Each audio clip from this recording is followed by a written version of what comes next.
All right, so today we're diving into T. Harv Eker's Secrets of the Millionaire Mind audiobook. But we're not just going to rehash all the financial tips, we've all heard them. This time we're going deeper, exploring how millionaires actually think about wealth. Yeah, it's fascinating how Eker frames this. He argues that our relationship with money, like our financial blueprint, Yeah. it's often shaped in childhood. And this isn't just about allowance or chores, but about absorbing messages, observing behaviors, even having specific emotional experiences. All of these things that end up coloring how we see wealth. And so it's like we inherit a money mindset, almost by osmosis, not necessarily from what our parents told us directly, but by watching how they interacted with money, what their beliefs were, even if those beliefs were never spoken out loud. Exactly. And those early experiences, they can have a massive impact, sometimes even more so than our adult financial education. Okay, so let's say we've got this ingrained money blueprint. Maybe it's serving us well, maybe it's not. Eker calls these patterns wealth files, right? And he claims there are 17 key differences between how millionaires think versus those who struggle financially. He does. And you know what? He argues that we can actually rewrite these files. It's not about being stuck with what we inherited, but about becoming aware of those patterns and then making conscious choices to shift them. Got it. So less victim of circumstance and more architect of our own financial reality, which honestly feels both empowering and a tad daunting. But okay, let's get into the specifics. Of these 17 wealth files, which ones really highlight that stark contrast in mindset? Well, one that jumps out immediately is wealth file, #4. Rich people are bigger than their problems. Poor people are smaller than their problems. Now, that might sound a bit like a fortune cookie, but it gets at something crucial. Yeah, it does sound a bit vague. I mean, are we literally talking about physical size here? Not at all. Think of it more like the size of a problem is relative to your inner resources, your ability to cope. Millionaires, according to Eker, they don't shy away from challenges. They see obstacles as opportunities for growth, almost like a test of their entrepreneurial muscles. So it's not about the problem itself, but about how we approach it.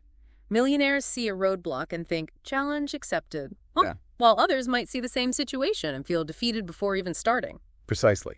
Eker uses this analogy of financial warriors, people who develop the mental toughness and the resourcefulness to navigate whatever financial storms come their way.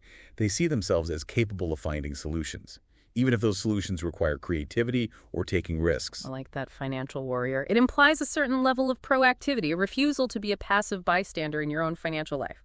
Okay, so that's one wealth file. What else sets millionaires apart? Let's look at a wealth file. #11. Rich people choose to get paid based on results. Poor people choose to get paid based on time. This one might ruffle some feathers, but it's worth unpacking. Yeah, I can see how this might be a bit controversial. We're so conditioned to think a steady paycheck is the gold standard of financial stability. But I'm guessing Eker sees things differently. He does. He argues that millionaires break free from that time for money trap. They recognize that true wealth is built by creating value, by producing results, not just clocking in and out. So they gravitate towards income models that reflect that. So things like entrepreneurship, commission-based roles, profit sharing, anything where the potential upside isn't capped by an hourly rate or a fixed salary? Exactly. They're willing to embrace the uncertainty, even the risk. That comes with tying their income directly to their output, to their impact. Okay, I'm seeing a pattern here. Both of these wealth files we've discussed, being bigger than your problems and choosing results over time, they both point to a certain mindset. It's about taking ownership, being proactive, and not shying away from challenges or risks. That's a keen observation. And it speaks to the core of Eker's argument that our internal world, our beliefs and attitudes, they ultimately shape our external reality, especially when it comes to money. So it's not just about following a specific set of financial steps. It's about cultivating a millionaire mindset that informs those steps. That makes us more likely to succeed regardless of the specific strategies we use. Precisely. But of course, strategies matter too. Eker provides those as well. But they're much more effective when implemented from a place of empowerment and a willingness to challenge our ingrained financial programming. Speaking of those strategies, let's dive into some of the actionable advice Eker offers for actually shifting our money mindset. Because it's one thing to understand these concepts, it's another to put them into practice, right? All right, so we've talked about these millionaire mindset traits, tackling challenges head on, and focusing on results, not just time spent. But how do we actually cultivate those traits? What does Eker suggest we do to actually reprogram our financial programming? Well, one of the most practical exercises he recommends is to identify and challenge our limiting beliefs around money. It's about becoming aware of those negative scripts that might be running in the background, often without us even realizing it. So those ingrained phrases we've all heard, like, money doesn't grow on trees, or we can't afford that. Those seemingly harmless statements that might actually be shaping our financial reality. Exactly. Eker suggests writing down all those negative money messages we absorbed growing up, even the ones that seem silly or outdated now. It's about bringing them to the surface so we can start to examine their validity. Okay, I can see how that could be helpful. But what do we do once we've got this list of limiting beliefs staring back at us? That's where the real work begins. We need to start questioning those beliefs. Ask ourselves, is this really true? Does this belief serve me in any way? Often when we shine a light on these beliefs, we realize they're based on outdated information, fear, or societal conditioning, not on actual facts. So it's about recognizing that just because we are told something about money as a child doesn't mean it's a universal truth or that we have to carry it with us forever. Exactly. And once we've started to loosen the grip of those limiting beliefs, Eker suggests replacing them with empowering affirmations. It's about consciously choosing thoughts and language that support our financial goals. Okay, that makes sense. But affirmations alone don't pay the bills, right? What about concrete actions we can take to align with this millionaire mindset? Well, that's where WealthFile #1 comes into play. Rich people believe I create my life. Poor people believe life happens to me. This is all about taking responsibility for our financial outcomes, even if we've been dealt a less than ideal hand. Right, that victim mentality we talked about earlier.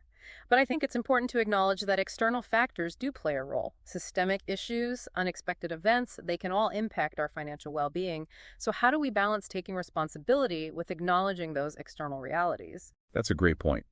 Eker isn't suggesting we ignore those external factors or blame ourselves for circumstances beyond our control. It's more about focusing on what we can control. Our choices, our attitude, our actions. Even in the face of challenges, millionaires find ways to adapt, innovate, and create opportunities. So it's about recognizing that while we can't always choose our circumstances, we can choose how we respond to them. We can choose to be proactive rather than reactive, resourceful rather than helpless. Exactly. And that leads us to another crucial piece of the puzzle, setting clear financial goals. Eker stresses that wealthy people are incredibly intentional about their financial future. They don't just hope for the best, they create a roadmap to achieve it. That makes sense. But setting goals can feel overwhelming, especially when we're talking about big, audacious goals like financial freedom. Where do we even begin? Eker recommends starting by setting both short-term and long-term goals, and then breaking them down into smaller, more manageable steps. He also emphasizes the importance of making our goals measurable and specific, not just vague aspirations. So instead of saying, I want to be rich, we'd say, I want to save X amount each month for the next year, or I want to increase my income by Y% within the next 6 months. Precisely.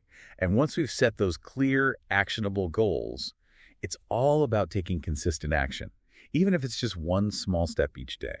It reminds me of that saying, a journey of 1,000 miles begins with a single step. Consistency and perseverance are key, right? It's not about trying to do everything at once, but about building those positive habits over time. Absolutely. And here's where things get interesting. Eker introduces a concept he calls managing your money. It's about becoming financially literate, understanding how to track your income and expenses, make informed investment decisions, and protect your assets. So it's not enough to just earn money. We also have to learn how to make our money work for us, so to speak. Exactly. Yeah. Eker believes that wealthy people are diligent about tracking their finances. They create budgets, they invest wisely, and they constantly seek ways to grow their wealth. They don't just leave things to chance. It sounds like it's a lot about mindset, but it's also about acquiring knowledge and developing specific skills. It's about becoming a savvy financial player, not just a passive participant in the game. You've hit the nail on the head.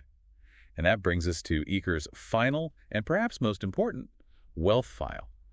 Rich people continually learn and grow. They never stop seeking knowledge, refining their skills, and expanding their understanding of wealth creation. It's a bit like being a lifelong student of money, constantly seeking new information and ways to improve your financial game. Precisely. They attend seminars, they read books, they hire coaches, they invest in their financial education. They understand that knowledge is power, especially when it comes to building wealth. So it's not just about learning the secrets once and then coasting on that knowledge. It's about staying ahead of the curve, adapting to new economic realities, and constantly seeking ways to refine your approach. Exactly. Building a millionaire mind is an ongoing process, not a one-time event. It's about embracing a growth mindset, continually challenging your assumptions, and being open to new information and strategies. That makes a lot of sense. It's not about finding a magic formula, but about developing a way of thinking that sets you up for success, regardless of the specific circumstances you face. So it sounds like Iker's millionaire mind. It's not just about financial strategies. It's really about personal development almost. It's about shifting your entire perspective on wealth and your role in creating it. Yeah, that's a great way to put it. It's about recognizing that your mindset, it's your most valuable asset when it comes to finances. The beliefs you hold, the habits you develop, they all contribute to your financial reality. And it's not about becoming greedy or obsessed with money either. Yeah, not at all. In fact, Iker emphasizes that a healthy millionaire mind, it's actually rooted in abundance, not scarcity. It's about believing that there's enough for everyone and that you're capable of creating the wealth you desire. Which circles back to that idea of I create my life, not life happens to me. It's about taking ownership and being proactive, even when it comes to something as seemingly complex as finances. Exactly. And that's why Iker's work is so empowering. He doesn't just tell you what to do. He helps you understand why it's important and how to shift your thinking to align with your financial goals. This deep dive has definitely given me a new perspective on things for me.